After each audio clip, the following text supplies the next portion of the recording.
Hi, Anton. Thank you so much for being with me today. Thank you so much for having me. It's a real pleasure. I love the background of your video. I wish that we could be together in person, of course, but you are in Portugal at Cocoon. Is that right? That's right. I'm at home at Cocoon, which is our farm on the coast in Portugal. So beautiful. Well, next time I'm out there, we'll have to do something in person.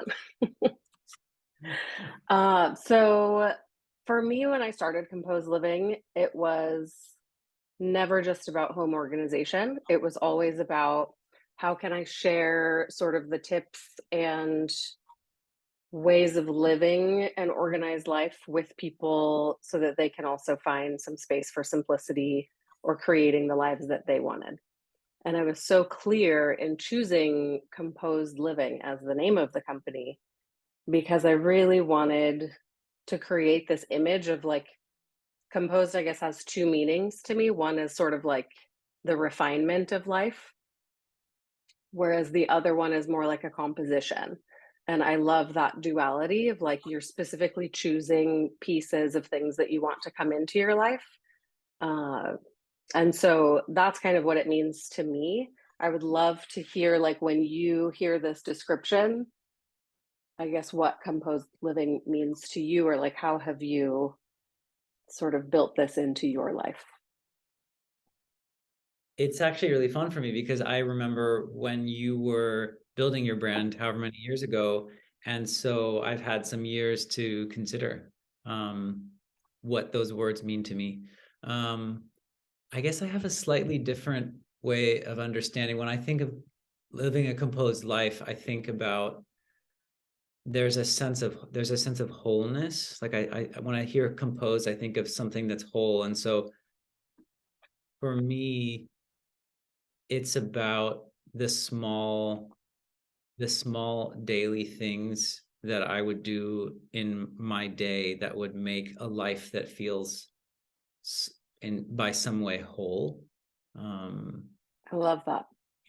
but it's That really, I mean, specifically that resonates so much too, Yeah, it's because specifically like the small things for me. It's like the small daily kind of mundane things that piece together to create this life that I would call whole. Yeah. yeah. And with that comes so much intention because it's very easy to let your day pass you by without doing these small things. Whether that's coming home and, lighting a candle or putting your shoes back where they go or scheduling a coffee with an old friend. It's so easy to watch the days pass by without those things taking place. And I guess that is where organization really becomes this lifelong principle rather than a thing that you do to tidy your home, right? It's like the organization of your life so that you can experience the things that you want to be experiencing.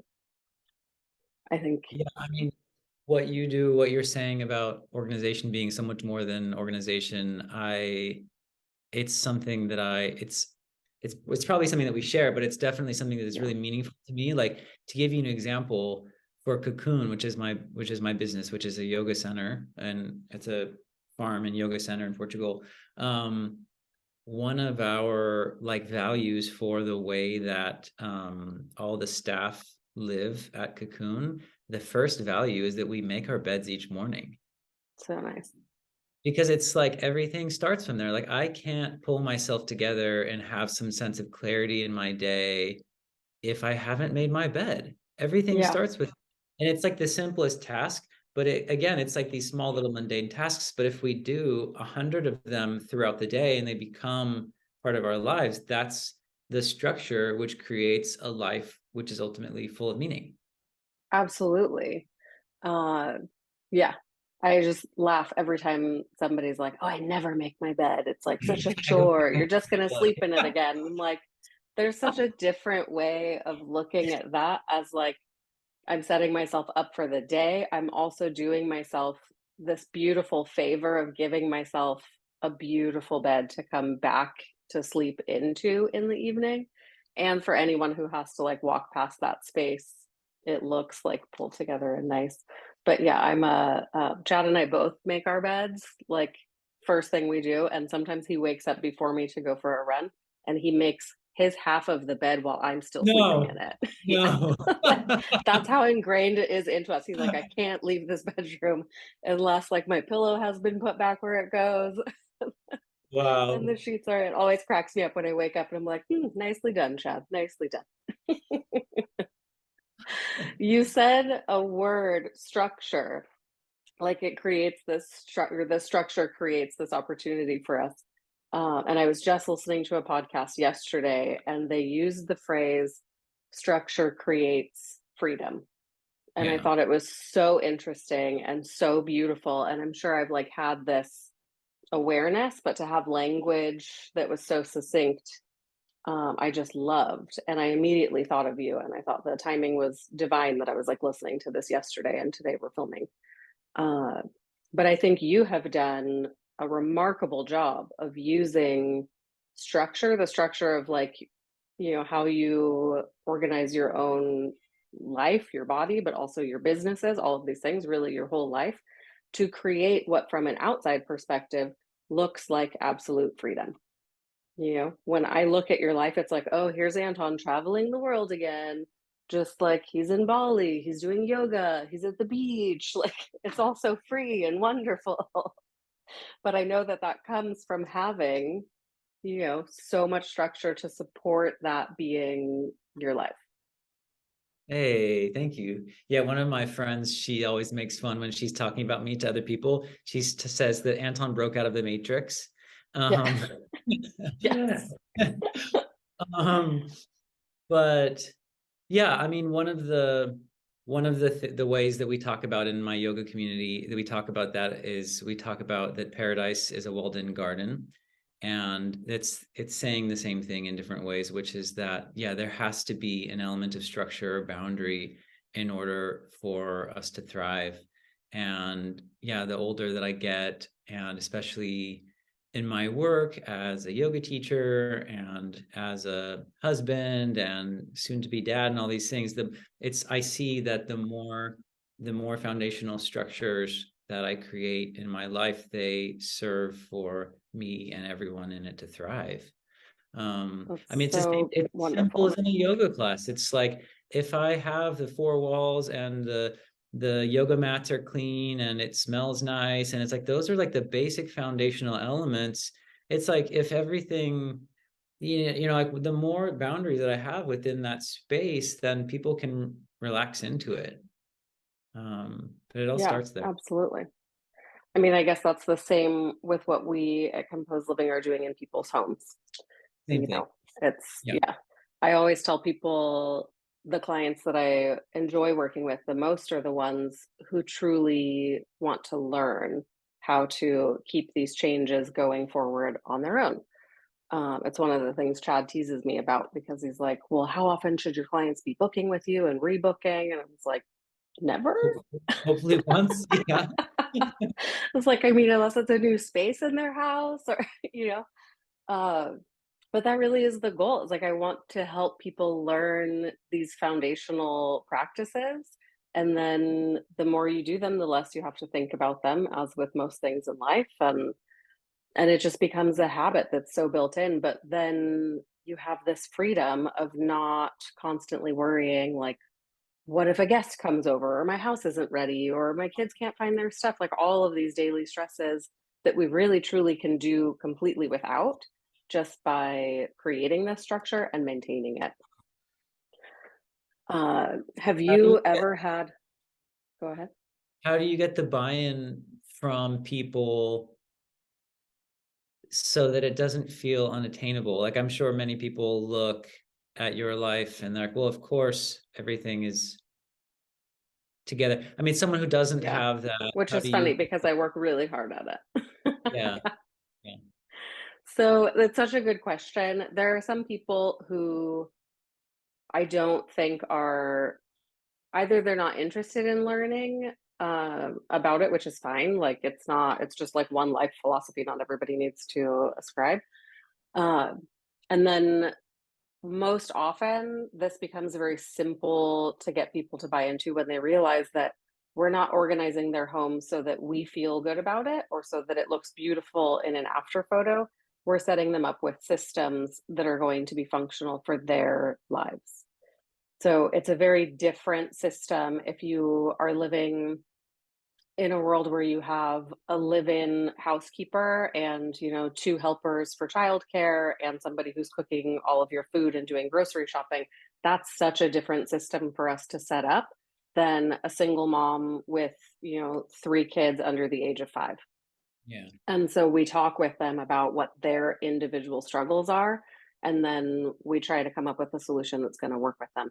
Also factoring in, like, you know, all across the spectrum of what people's comfortability is that even a word, comfortability? What their comfort level is with, uh, with tidying up, you know? Like, one of the girls on my team, she, like, folds her socks into these beautiful little packets and, like, puts them away. Wow. And, you know, I don't even fold my socks. I actually simplified it a step further and just bought all matching socks so that when I do laundry, all of the socks are a pair and I just put them in the sock drawer. Like, there's no need to take this extra step. But, you know, I know for Maddie, she really enjoys this process of like folding laundry and putting things away, but it's not for everyone. So, you know, we try to tailor. I think that's what gets them to buy into it because they realize that they are co-creating this foundation for their own lives, and it only works if they're a part of it or Yeah. they have help who's going to be a part of it.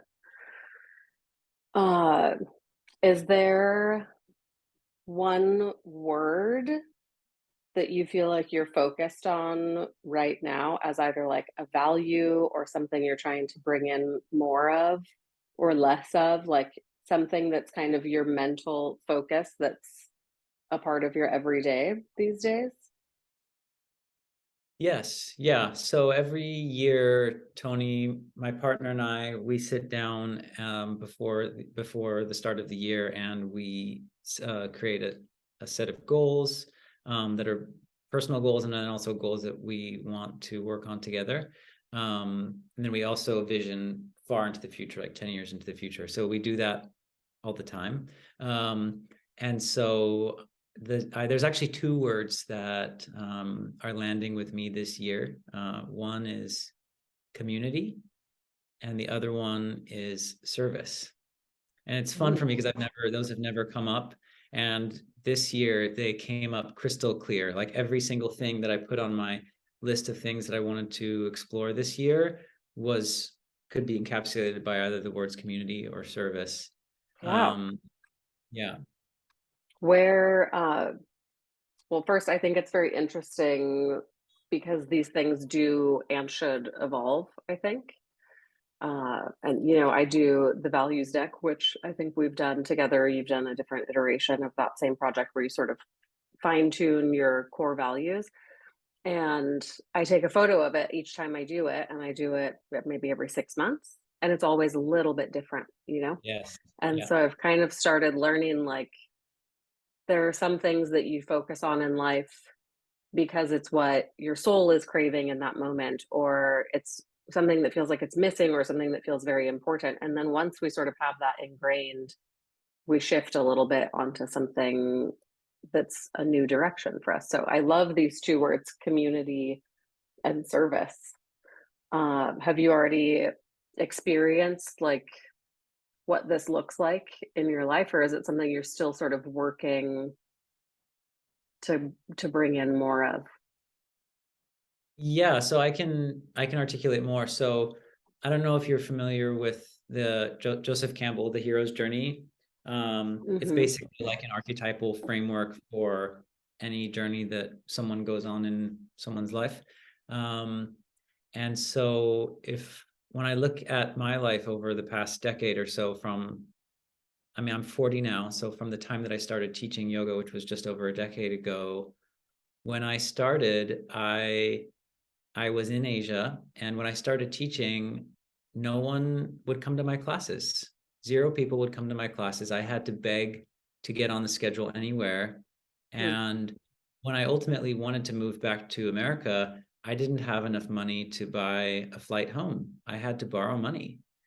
and I had to stay at friends' houses, and it was really, really hard for me. And I I struggled and worked and struggled and worked. And of course, over the years, my first business of doing yoga retreats and teacher trainings, which is the Sacred Fig, as that developed and became successful, that opened up many doors for me, and ultimately to open up my own retreat center and stuff like that.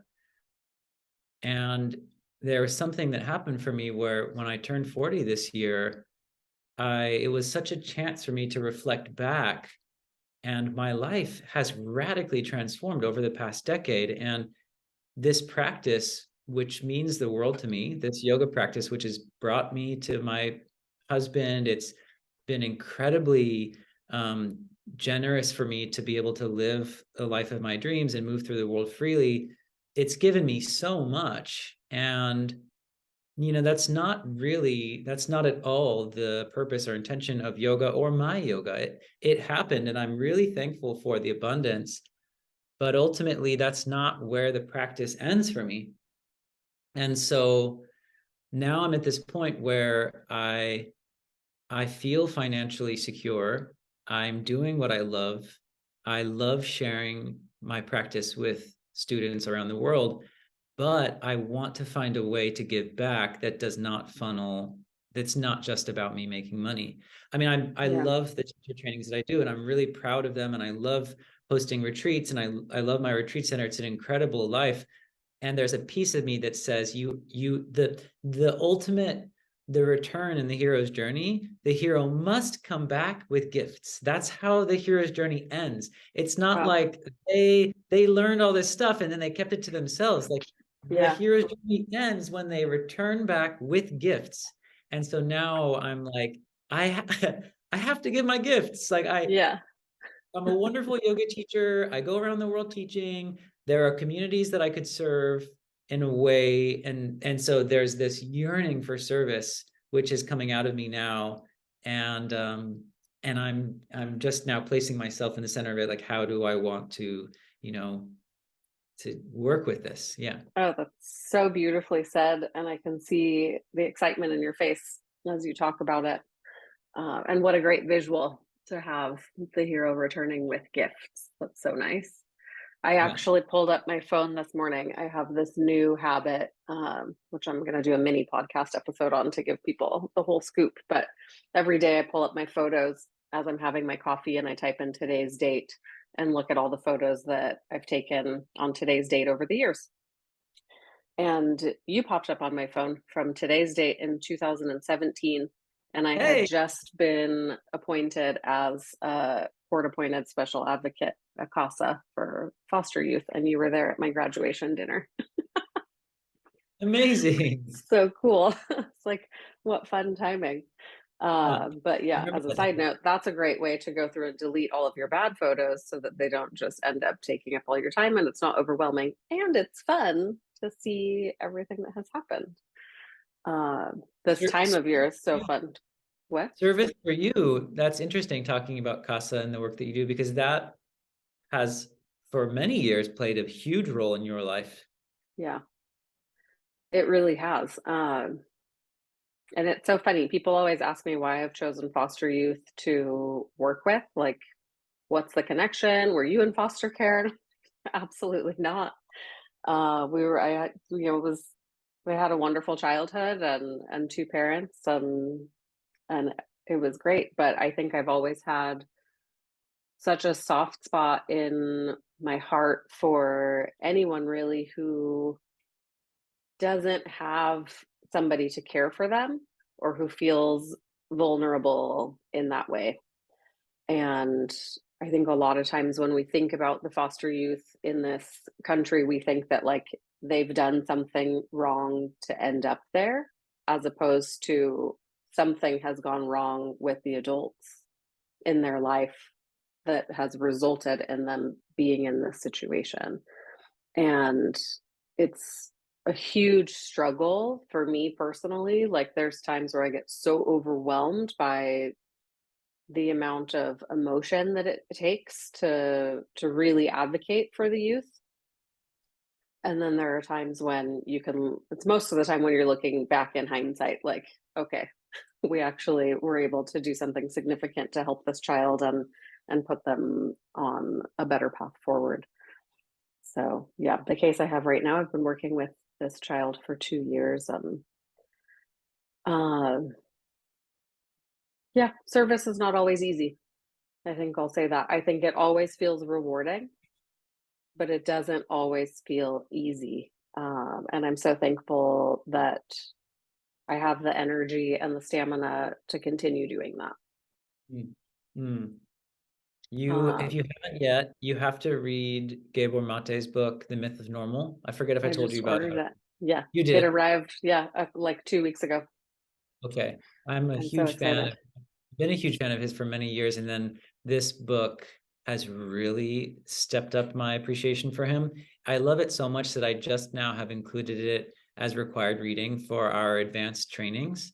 Oh wow. Um, and it's just like his work, what the way his approach to childhood trauma, childhood development, this myth of like a happy childhood, um, just so many, he just digs into our culture in a way that is really eye-opening.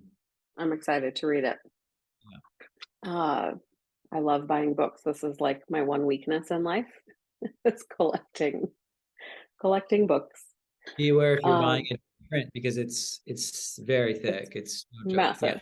Yeah. massive. Yeah. Wait, do you not buy books in print? Do you read Well, on like people, a I Kindle or only something? buy, I love a hardback, and Yeah, I'm same. always with like a huge stack of books, and everyone Yeah. thinks I'm insane. But I like to know what I'm getting into. If I buy a digital book or whatever, it's like I have no idea Yeah. what is this, you know? It's funny. I've never been able to read on a digital platform. Uh, I got this is a side note, a little free library. Do you know what this is? Never This heard of was it. my Christmas gift this year. They're tiny, like houses. Like imagine a giant birdhouse, and Mhm. you can design them yourself, or you can buy like a kit and you put it in your front yard. And then you put books in it, and whoever is walking by can take a book if they find one that they like, or they can leave their books for other people to enjoy. And you like register, there's like a community online, so you can find all the little free libraries in your community, and then you can go drop off your books or take some It's a books. birdhouse. Like, is it elevated off of Yeah, how high? it's like the Like, same concept of a birdhouse, but like maybe 2 feet wide. and So it I'm gonna has a paint downside ours to look exactly like our house, and it'll sit like in our side yard, in our front yard. no. Yeah. That's cute. What, are I you going know, to I stock love it it. with books? Am I what? Will you stock it with books? Oh yeah, absolutely. Okay, what books would Um, you stock it with? What if it was for adults? What books would you stock it with? well, it's tricky because most often you're not putting in there the books that you want to keep, right? Yeah. But I do find that I have duplicates of many books. I think I must see them at used bookstores. And then the first thing that pops into my mind is like, oh, I love this book so much, I'm going to get this copy of it. And then I come home and I'm like, oh, I'll file it next to the 4 other copies that I've already purchased of this. So all the duplicates are going in there. But for fiction, The Count of Monte Cristo is one of my favorite books. I don't think I ever Uh, read it. I think oh I my gosh, totally. it is such a fun adventure tale. Okay, this summer. Uh, and I love the classics. That one and The Picture of Dorian Gray. I think you can never go wrong with someone who's wanting to read classics. Both of those books are so much fun. Uh, I think, everything by Brene Brown. I probably have everything that she's written at this Every, point. everything. Uh, yeah, I also love, I want her to Liz write, Gilbert I want has her so to write many like a fun things. children's book or a parenting book. Ooh, yeah. Well, there Yeah, you go. Brene, we're going to tag you in this. Please write a children's book or a parenting book. yeah. Uh, when I look at your life over the last 10 years, I think the word that keeps coming up for me is bravery. And you've made some very bold, brave choices. I'm not sure if it feels that way for you, but that's how I see it. Like, even just leaving college and then moving to Shanghai and then starting one business that was, quite successful and you were so passionate about. And then, another one with the Sacred Fig and now Cocoon. And now you're living in Portugal. And uh, all of these are very brave and bold choices. Do you feel like you've had to think about those in the moment? Like, did it feel scary making these decisions? Did it just feel completely natural? Like, and is this feeling of bravery or my concept of you making these brave choices, does that even resonate with you? Or are you just like, no, of course, that was like the most normal decision to make and I didn't feel scared or I don't know what the right word is that I'm looking for, Yeah. but not I, like if I make a decision, for example, I'm very like, I don't do anything until I know I have that spark. And then I'm like, 100% that is the decision. And sometimes that happens very fast for me, and sometimes it doesn't. But I've never been afraid to make those decisions once I have that feeling. And when I look at you make these very big choices for your life that I think a lot of people wouldn't do because of the fear of newness or failure, or any of these things, I've never seen you seem to like falter or second guess yourself. That's maybe a more succinct way of putting it. And I'm curious if that's what building this life has felt like for you, or if it feels different.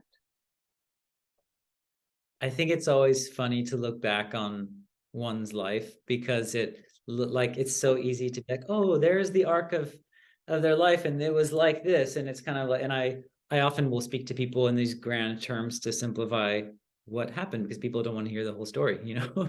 uh, I think there were a couple interesting things at play, which when I look back, that strike me.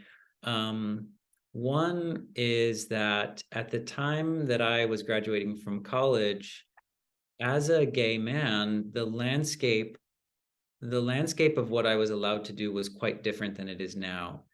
At that time, there were no mentors or guides in my life, including on television or media, that I looked up to or that lived a life that I wanted to live. Wow. Nowadays, there's musicians, there's actors, there's shows on Netflix which have gay characters that are happily married, that aren't like in some weird thing going on, whatever. But at the time, when I was 20, there was nothing. Glee hadn't come out yet. And that was like the big thing. And so there was no mentor for me to look at as like they are living the life that I want to live. And so I'm going to follow in their footsteps. And so I created my own path. Because I didn't see anyone for me to mirror, I just decided to do it on my own. And so I went as far away as I could. I literally went to the other side of the earth.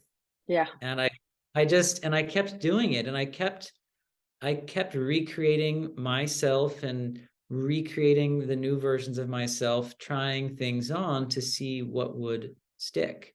And so I think that that propelled me to take big risks and big leaps. And that was really, I think if I had the kind of security around comfort around my sexuality and the support from friends and family and community, I maybe wouldn't have gone so far.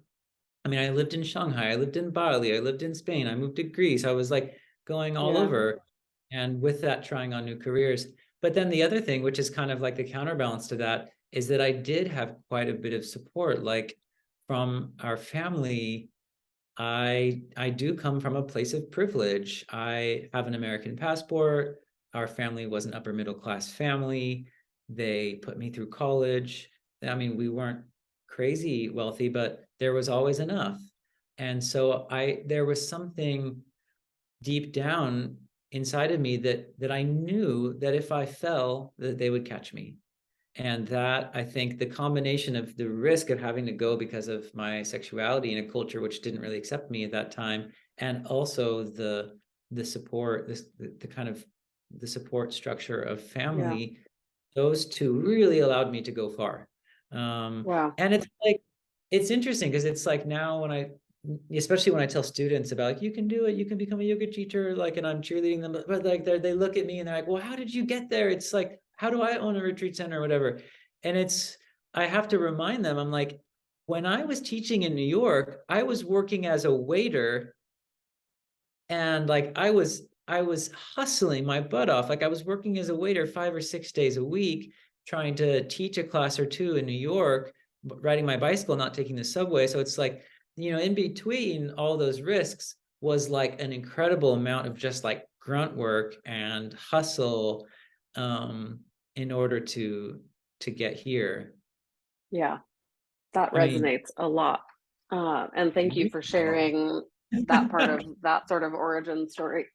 I think also, like, while you've been doing this for yourself, you have become one of these people that other young gay men can look to as a role model. You're a business owner, you're married, you're starting a family, you're living a wonderful life of your own choosing. Uh, and I think that's so cool that you can now be, somebody else's picture of success and their mentor, even if it's from a distance. I think, I get that question a lot from, and you probably also get this from, well, yeah, people wanting to set up their own yoga retreats and things.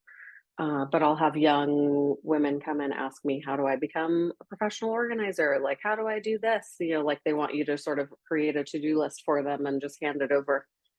And I just think it's, people don't understand that it's not, if you want to have a successful business, it's a business, it's work. It's not Instagram, it's not yeah. perfection.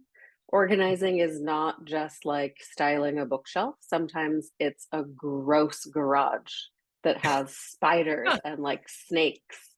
And, sometimes you're putting things up into an attic, and I'm terrified of heights. I don't even enjoy standing on a step ladder, let alone like a large ladder carrying 50-pound boxes and shoving them into like this spider web filled thing. And then you leave and your car is full of trash, literal trash, So it's like, it's not glamorous. And that's the part that I try. And then on top of that, you come home and you're like, now I have to do accounting and, hiring and invoicing and all these things. But it's fun. And I think once you find something that you enjoy doing, then you're happy to do all the parts of it. Yeah. But, I think the one thing maybe that I struggled with really, I think in particular last year, and I'm not quite sure why that was the timing, but I started feeling maybe like a little bit guilty of having this opportunity to really focus on creating my ideal life. Like, who am I to have this time and this luxury to focus so heavily on like what's going to be my perfect life when seemingly so many other people don't, and like maybe that's not true, but this was what was going through my mind.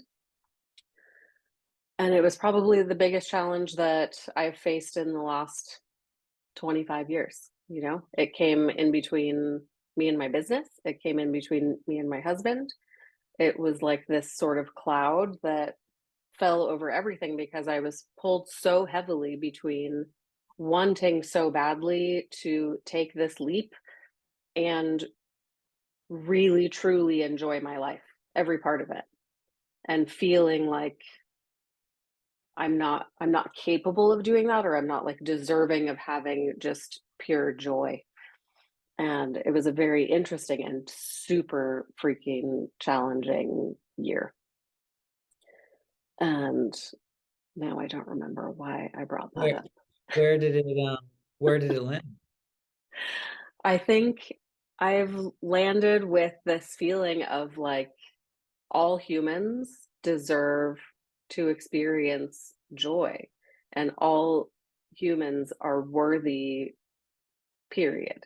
There isn't like a qualification or something that you have to have endured or experienced or struggled through in order to deserve having your happiest life. And, you know, I think it's probably easy for people to look at me now and just be like, "Oh, great, like what a beautiful, everything's so picture perfect." But I've struggled a lot over the years. I was a teenage mom. I struggled with depression quite heavily for 15 years, at least, and it's still something that, I have to make sure I'm, like, maintaining my own levels of mental well-being and happiness, and I don't know, I guess that kind of all of that came just really crashing back in the last year, and I had to find a way through that. And somehow I think creativity helped through that process, like focusing on creativity and getting out of my own headspace and doing something completely new and different. And I don't think I've ever really thought of myself as like a typically I tend to associate the word creativity more with like artistic ability. And once I got that out of my head, then it became more like, okay, I can do this. Like I've been doing paint by numbers, because it's like I'm Yes. painting, but I'm also following instructions and I'm good at both of those things. Uh, but it's been, so I think creativity was probably my word for last year as a means toward sort of moving past this like huge emotional block that I was experiencing on this path of like I want to feel freedom. I've built the structure and I'm ready to see that structure support a life of freedom in a way that feels free from these like self-imposed thoughts and beliefs that you know you have to do something or you have to struggle or it's not worthwhile. uh, and I don't want to believe that anymore. Yeah. Good. Good. If I can add another book to the reading list, Oh boy. um, Rick Rubin, The Creative Act. Which one? Rick The Rubin, The Creative creative. Act. Okay, I'm gonna write it down. The creative act. I did. I listened to a podcast with Julia Cameron, the author of The Yeah. Artist's Artist. Way, Yeah, this is like a and modern artist's way. yeah. Oh, how fun! But that, I mean, the thing that resonated the most with me just from listening to her speak about The Artist's Way was these like artist dates, and I don't know why. I love being alone. I love the experience of being alone, but for some reason, like out in public, I've always felt more comfortable with like a wing person with me. So to this idea of an artist date where I'm like, I'm gonna go do exactly what I want to do, which is so appealing to me, like no compromise, nobody else's schedule, but you have to do it alone, then I'm like, ooh, social anxiety, weird. And so it's something I've really been doing over the last year that has been fun and feels creative and inspiring. And, like now I go to museums by myself, I'll go for a hike by myself. I love driving alone when you can listen to music and just sort of belt out the lyrics to like terrible 90s pop songs. Yes. It's so fun. Uh, what do you, what's your favorite way to be creative or like use your creative outlet? I have been going crazy with it recently. I am dancing a lot by myself, singing full volume like every single day. Um, I'm doing ceramics, I'm getting in the garden. It's like it's really becoming a big part of my life. Yeah. That's so fun. Yeah. I think it's such a, well, also, I mean, the connection with nature and like your own spirit through singing and dance and gardening, it's so nourishing. Yes. I love that feeling. We haven't yet gotten to a place where I've started working in the garden, so I'm looking forward to that. I feel like it's also such a short window in Southern California, or at least in Los Angeles, where it's like it's about to get real hot and you can't plant that much. But it is so fun. Thank you so much for taking the time to chat with me today and share a little part of your journey. It's so nice speaking with you. Yeah, it's a real pleasure. Thank you for having me. Of course.